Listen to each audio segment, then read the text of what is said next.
Hello everyone, your most welcome in my YouTube channel. कैसे हैं आप सभी? आशा करते हैं कि आप सभी बहुत अच्छे होंगे।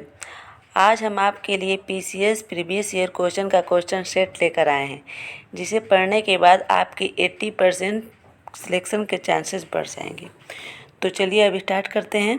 हर्ष की आत्मकथा किसने लिखी है? ए फिरदौसी, बी बाणभट्ट, सी वराह मिहिर और डी इनमें से कोई नहीं। इसका राइट आंसर है बाणभट्ट।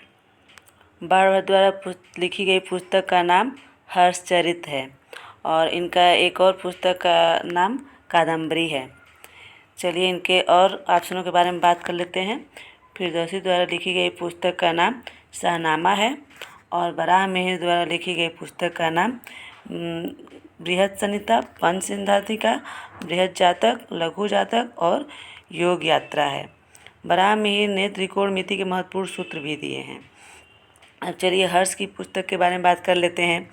इन्होंने 3 पुस्तक को लिखा है, नागानंद, रत्नावली और प्रियदर्शिका। चलिए next question.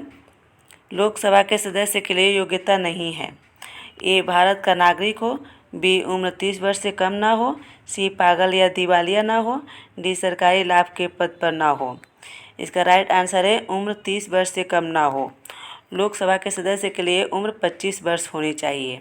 Next question. Governor द्वारा जारी किया गया अध्यादेश किसके द्वारा मंजूर किया जाता है? ए राष्ट्रपति के द्वारा, बी विधानमंडल द्वारा, सी विधानसभा द्वारा, डी मुख्यमंत्री द्वारा। B will be the right answer, विधानमंडल द्वारा। गवर्नर द्वारा जारी अध्यादेश आर्टिकल 213 में है और राष्ट्रपति द्वारा जारी अध्यादेश आर्टिकल 123 में है। Next question. लकड़ी की आयु ज्ञात करने में सहायक है। ए कार्बन 14, बी यूरेनियम, सी कोबाल्ट, डी पोलोनियम। इसका राइट आंसर है कार्बन 14। अब चलिए इसके तीनों ऑप्शनों के बारे में बात कर लेते हैं।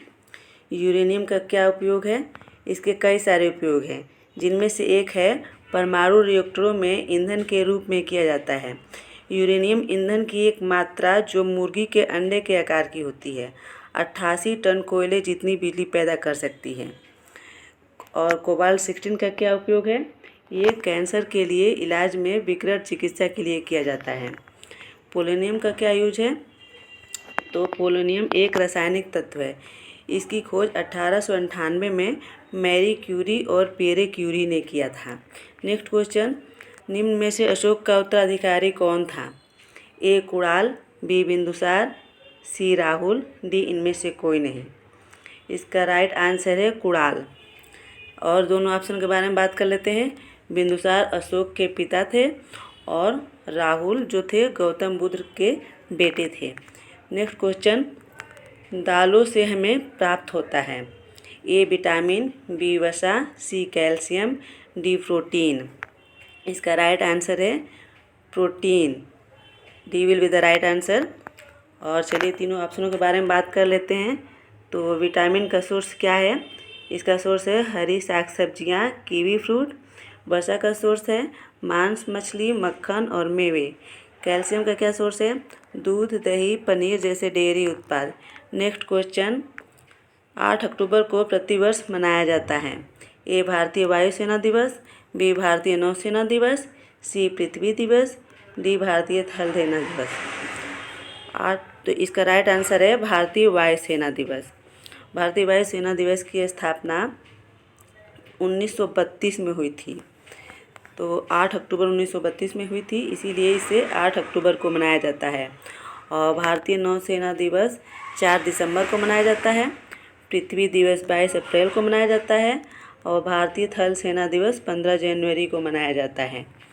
इसका नेक्स्ट पार्ट अगले समझ लीजिए कि जब भी इसका नेक्स्ट पार्ट